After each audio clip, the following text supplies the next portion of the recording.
5 km de course à pied, 500 pompes, 200 tractions, 500 squats et 200 abdos. C'est le défi que je me suis lancé pendant une semaine à réaliser tous les jours sans exception. Alors est-ce que c'est stupide ou enrichissant? Est-ce que c'est nocif ou bénéfique physiquement? Et mentalement, est-ce qu'il y a un intérêt? J'ai testé et je vais tout vous raconter. Les moments de galère, les petites victoires et toutes les leçons que j'ai pu en tirer. Étape 1, les mensurations. Parce que les hommes mentent mais les chiffres non. Et puis ça nous permettra de voir s'il y a eu un changement pendant une semaine. Alors ça commence fort, ou pas, puisque l'objectif premier, eh bien, c'est de faire les 5 km avant d'embaucher, donc réveil à 5h du matin, et let's go. Résultat, 4,2 km. Oui, premier jour est déjà raté. Alors déjà, ça faisait mal partout, et en plus de ça, niveau organisation, eh bien, j'étais dégueulasse, puisque j'allais arriver en retard au boulot, ce qui fait que je me suis dit, bah, c'est pas grave, tu rentres avant, et puis on verra. C'est presque 5 km, c'est bon, ça passe. Et puis plein d'autres bonnes excuses que j'ai trouvées pour me rassurer. Bref, au final, pour ce jour 1, j'ai deux choix qui s'offrent à moi. Soit tricher, et dire, bon bah, j'ai fait les 5 km, ça passe, ou alors, au lieu de faire les 5 km, je dirais que je devais faire que 4 km, et ça passe aussi. Ou alors, me responsabiliser. Et devinez quoi ? J'ai refait les 5 km. Ouais, pas d'excuse à me dire je vais faire les 800 derniers mètres ou quoi que ce soit. Non, 5 km dans son entièreté.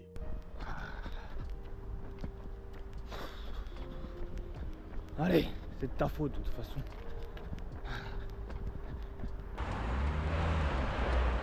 Résultat, 6 minutes 05 au kilomètre sur le 5 km, 9,5 km de course sur la journée et des ampoules de la taille de ma chaussure. Mais cette décision de tout refaire a posé les bases. Pas d'excuses, pas de raccourcis, on ira jusqu'au bout, quoi qu'il arrive. Pour la séance muscu, j'ai décidé d'adopter une stratégie step by step. Je me suis dit que j'allais faire 10 pompes, 4 tractions, 10 squats, 4 abdos, et ça pendant 50 séries. Eh bien, en effet, j'ai pu tenir l'ensemble des séries assez facilement.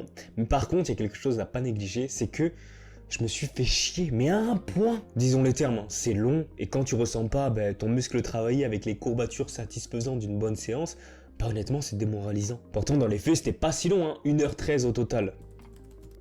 Dès le deuxième jour, je m'améliore à la course à pied, puisque je fais 6 km 18 avec 5,57 de moyenne au kilomètre. Alors j'ai toujours des ampoules de l'espace, mais bon, tu serres les dents, et puis une fois que t'es lancé, eh bien ça passe. Je décide de changer de stratégie à la muscu, puisque je passe de 50 séries ultra longues à 25 séries plus intenses, en multipliant chaque répétition par 2. Et là tout de suite, ça fait une grande différence. Je sens directement tous les muscles travaillés et j'ai cette satisfaction de me dire ok, là il y a un intérêt. Résultat, je mets 1h26. Oui, c'était plus long que la première fois, mais bien plus de plaisir. La course se passe bien, je progresse encore, je passe à 5,45 au kilomètre et j'ai réussi à courir avant d'embaucher. J'ai réussi à bien m'organiser et à faire l'ensemble des 5 km. Donc, tout est bon. Et vient la muscu le soir. Alors je décide de le faire à l'extérieur parce qu'il fait beau, mais tu vois, dès les premières minutes, je sens que ça va être difficile. En fait, j'ai envie de vomir et je me dis que jamais je vais pouvoir réussir à faire l'ensemble des répétitions.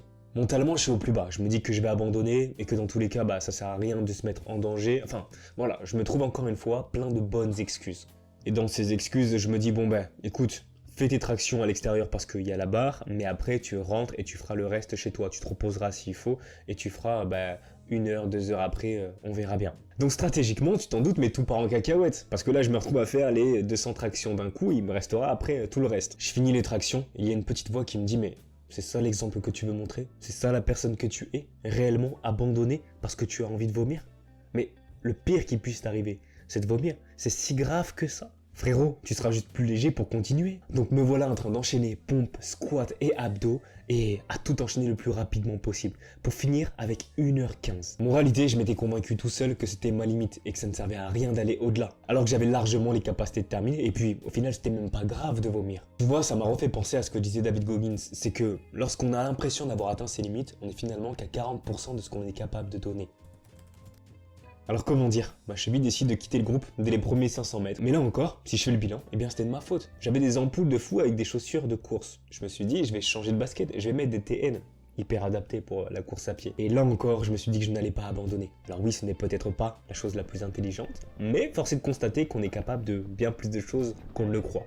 Parce que malgré tout ça, mon temps s'est encore amélioré, puisque je suis passé à 5,36 au kilomètre. Bon, je te rassure, ça m'a pas empêché de souffrir le martyre une fois que c'était froid, hein, parce que c'est bien beau quand c'est chaud, mais une fois que ça refroidit, là, tu commences à douiller. Pour la muscu, je vis pas ma meilleure vie. Honnêtement, je passe plus de temps affasé, ça me saoule, j'ai pas envie de m'entraîner, mais je m'accroche et j'arrive quand même à faire la totalité en 1h17.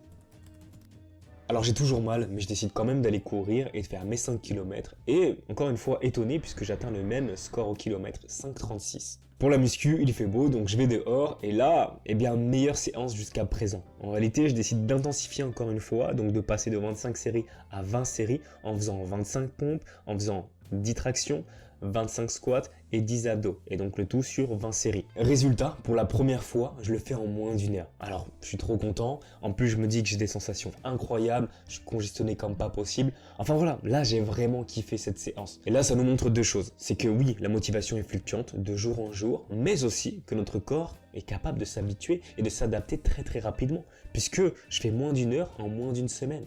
Donc ça veut dire que j'ai continué à progresser. Et au même titre que je suis persuadé que le premier jour, j'aurais été incapable de tenir les 25 pompes sur l'ensemble des séries. Donc ça veut dire que j'ai gagné en endurance. Parce qu'à un moment, il faut pas déconner, j'ai vraiment mal à la cheville, donc je décide d'adapter la course et de le faire sur tapis. C'est pas la chose que je préfère. Déjà, courir, je suis pas spécialement fan, mais en plus sur tapis, mais force est de constater que ça limite les impacts. Et du coup, je cours très lentement, ce qui fait que pour la première fois, eh bien, je régresse sur la course à pied. Alors mentalement, je suis déçu, mais c'est important aussi de se préserver. Et pour le coup, ça va me donner une niaque comme pas possible pour la muscu, puisque je vais réaliser le meilleur score de la semaine, 52 minutes.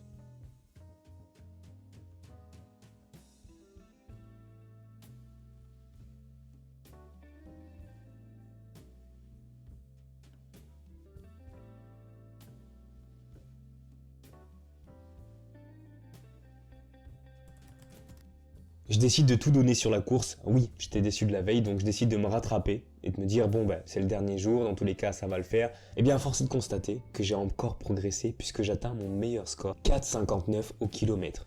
Ça veut dire qu'entre le jour 1 et le jour 7, j'ai gagné plus d'une minute au kilomètre. Ce qui est pour moi énorme. Pour la muscu, c'était la dernière, j'ai décidé de faire totalement différent en faisant chaque pôle d'exercice l'un après l'autre. Donc d'abord les 500 pompes, ensuite les 200 tractions, les 500 squats, les 200 abdos. Tu t'en doutes, c'était pas le plus efficace puisque j'ai mis 1h28. Donc c'était le plus long certes, mais par contre en termes de sensation et de congestion, c'était incroyable. Alors qu'est-ce que j'ai appris en une semaine? Première chose, on peut progresser très vite. Parce que avoir perdu plus d'une minute au kilomètre et avoir gagné en endurance musculaire en l'espace de 7 jours, eh bien ça nous montre à quel point on est capable de s'adapter et capable de progresser dans n'importe quel domaine. En ce qui concerne les chiffres et les mensurations, eh bien ça n'a pas réellement changé. Mis à part que visuellement je me sens plus sec et que le chiffre le montre puisque j'ai perdu un petit peu de tour de taille, le reste est identique. Ce qui veut dire aussi que j'ai pas perdu de muscles. Parce qu'il faut savoir que je faisais quand même des séances de musculation auparavant. La deuxième chose, c'est que la discipline, eh bien ça s'apprend. C'est aussi simple que ça. Tu pratiques la discipline, tu deviens discipliné. Et ce qui te semblait impossible la première fois, eh bien deviendra juste normal. Troisième chose, on est excellent. Excellent pour trouver toutes les bonnes excuses pour ne pas faire les choses. Alors qu'on devrait se focaliser sur toutes les bonnes raisons de les faire. Quatrième chose, se responsabiliser va t'aider bien plus que tu ne le crois. Alors oui, c'est difficile. Oui, comme je disais tout à l'heure, on est persuadé qu'on a toutes les bonnes excuses du monde. Mais encore une fois, de trouver les bonnes raisons et de le faire, ou même si on a échoué, de se dire ok, qu'est-ce que maintenant je peux améliorer? Eh bien c'est comme ça qu'on tire des leçons qui vont soit nous permettre de ne pas reproduire les mêmes erreurs, soit tout simplement de progresser et de s'améliorer de jour en jour. Cinquième chose, est-ce que je conseillerais ce défi ou même ce type d'exercice au quotidien à tout le monde? Absolument pas parce que si tu désires être en bonne santé physique et mentale, il y a bien plus efficient. Mais je mets quand même un point bonus sur l'apprentissage de la discipline, la résilience, de la persévérance sur ce type de défi, qui est d'ailleurs transposable à plein d'autres aspects, aussi bien personnels que professionnels. Et voilà pour cette semaine de folie, honnêtement j'ai adoré. Si vous avez d'autres idées comme ceci, mettez-les moi en commentaire. Si vous avez aimé la vidéo, likez, abonnez-vous pour ne rien louper. Et puis je vous dis à la prochaine, c'était Scylla, ciao.